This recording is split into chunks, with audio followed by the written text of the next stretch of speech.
Pakistan peoples party के मीर सरफराज बुगटी बलोचिस्तान के वज़ीर आला मुंतखब हो गए। मीर सरफराज बुगटी ने 41 वोट लिए। उनके मुद्दे मुकाबल किसी उम्मीदवार ने कागजात नामजदगी जमा नहीं कराए। मीर सरफराज बुगटी का इजलास से खिताब में कहना था, बलोच अवाम का तहफ़्फ़ुज़ हमारी जिम्मेदारी है, अवाम के मौशी मसाइल हल करेंगे, दहशत गर्दी पर कोई समझौता नहीं करेंगे।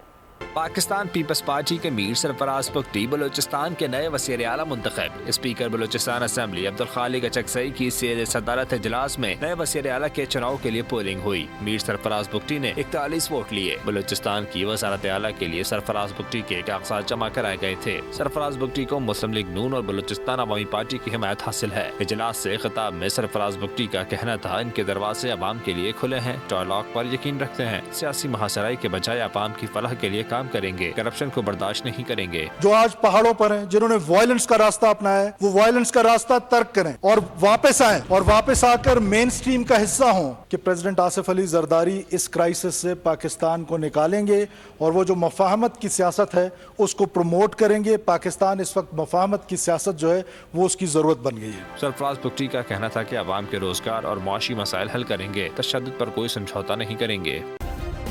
सब्सक्राइब करें और बेल दबाएं ताकि कोई खबर रह न जाए।